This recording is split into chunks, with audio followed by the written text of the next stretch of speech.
Olá, povo de Deus, sábado 3 de dezembro de 2022, São Francisco Xavier, presbítero, primeira semana do Advento. A nossa reflexão de hoje é a partir de Isaías 30, 19, 21, 23, 26 e Mateus 9, 35 até 10, versículo 1, 6 e 8. Assim fala o Senhor, o Santo de Israel, povo de Sião, que habitas em Jerusalém. Não terás motivo algum para chorar. Ele se comoverá à voz do teu clamor, logo que te ouvir, ele te atenderá. O Senhor de certo dará a todos o pão da angústia e a água da aflição. Não se apartará mais de ti o teu mestre. Teus olhos poderão vê-lo e teus ouvidos poderão ouvir a palavra de aviso atrás de ti. O caminho é este para todos. Segui por ele, sem desviar-vos à direita ou à esquerda. Ele te dará chuva para a semente que tiveres semeado na terra, e o fruto da terra será abundante e rico. Nesse dia, o teu rebanho pastará em vastas pastagens. Teus bois e os animais que lavram a terra comerão forragem salgada, limpa com pá e peneira. Haverá em toda montanha alta e em toda colina elevada arroios de água corrente, num dia em que muitos serão mortos com o desabamento de seus torrões. A lua brilhará como a luz do sol, e o sol brilhará 7 vezes mais, como a luz de 7 dias no dia em que o Senhor curar a ferida do seu povo e fizer sarar a lesão de sua chaga. O nosso trecho de hoje é um acréscimo feito no tempo do exílio da Babilônia. Um profeta atualiza os oráculos de Isaías frente à situação dos exilados, que já pagaram por seus pecados e esperam o retorno da misericórdia. O profeta dá uma certeza ao povo: não precisa chorar, pois o Senhor o atenderá, assim que ouvir o seu clamor. Essa afirmação se dirige a um povo que passou por uma grande tribulação e está meio descrente da eficácia da sua oração. A questão é a paciência. Se souber esperar e confiar, será certamente ouvido. Interessante observar que a súplica a Deus não livra de dificuldades, mas garante que ele estará presente no momento da dor e de sofrimento. O Deus de Israel é mesmo um Deus atento, presente, atuante em favor do seu povo. Resta à comunidade aprender a viver na presença do Senhor que está no meio dela e reconhecê-lo como seu mestre.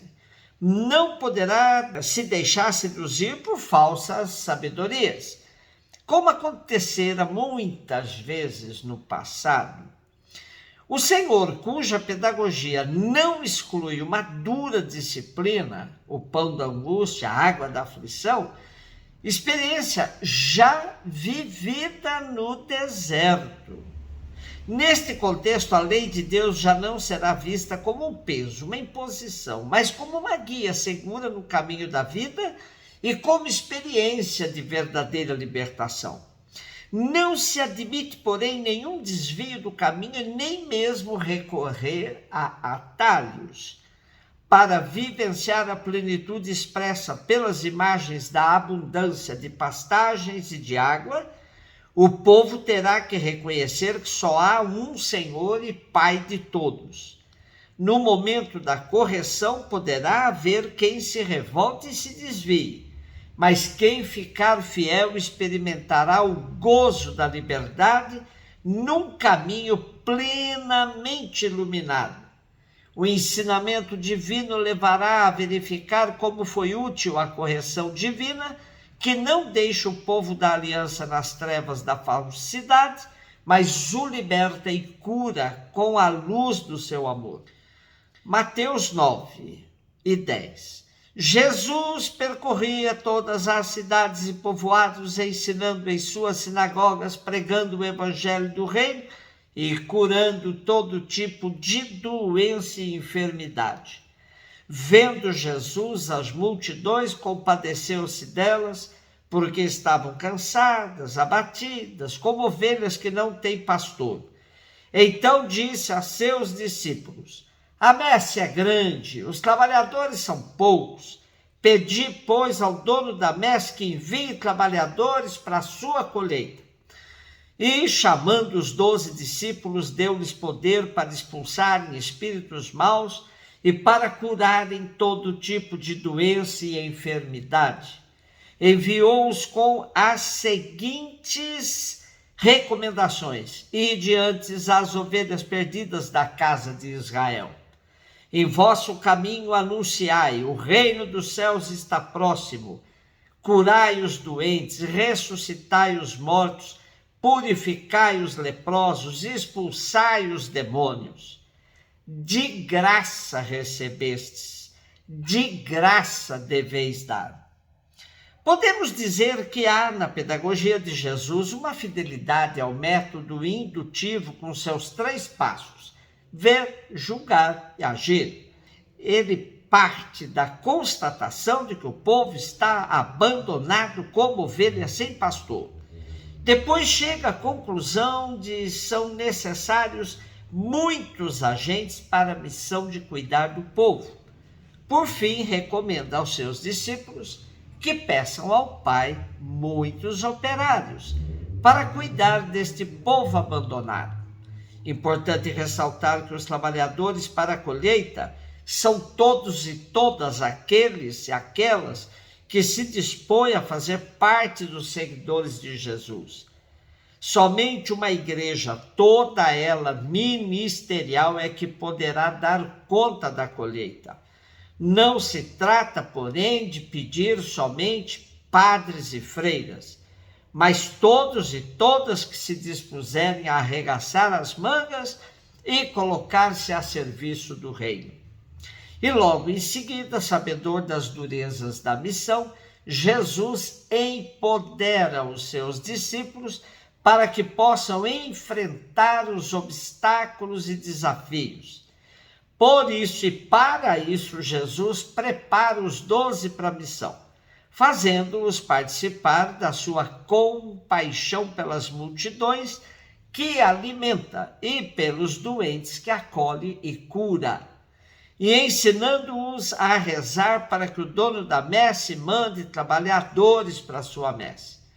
Este mandato de oração sempre recordará aos discípulos de que eles não são os donos da messe, mas simples trabalhadores que partilham a missão que Jesus recebeu do Pai. Por isso, não devem ser presumidos nem desanimar, porque só o dono da messe dispõe dos tempos e da fecundidade da missão. Depois de escolher os missionários, antes de os enviar, Jesus cuida que eles sejam instruídos adequadamente. Um dos temas caros a Mateus é a precedência de Israel. Daí esta recomendação que pode nos parecer estranha, isto é, limitar o campo de ação a Israel. Porém, trata-se da prioridade teológica de Israel enquanto povo da promessa, que a igreja deve respeitar.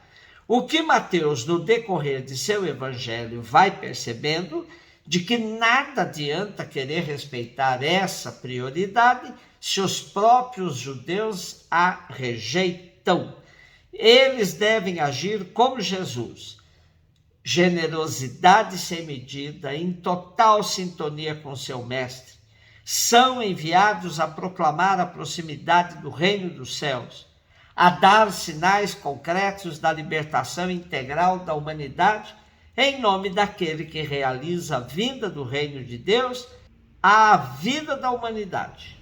Enfim, o chamado é universal e para todos. Nossa resposta só pode ser generosa e na liberdade plena.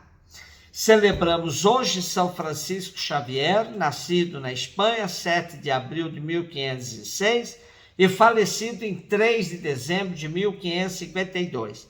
Foi um missionário católico, pioneiro, cofundador da Companhia de Jesus dos Padres Jesuítas. A Igreja Católica Romana considera que tenha convertido mais pessoas ao cristianismo do que qualquer outro missionário desde São Paulo, merecendo ser chamado de apóstolo do Oriente. Exerceu a sua atividade missionária no Oriente, especialmente na Índia Portuguesa e no Japão. Um beijo no seu coração.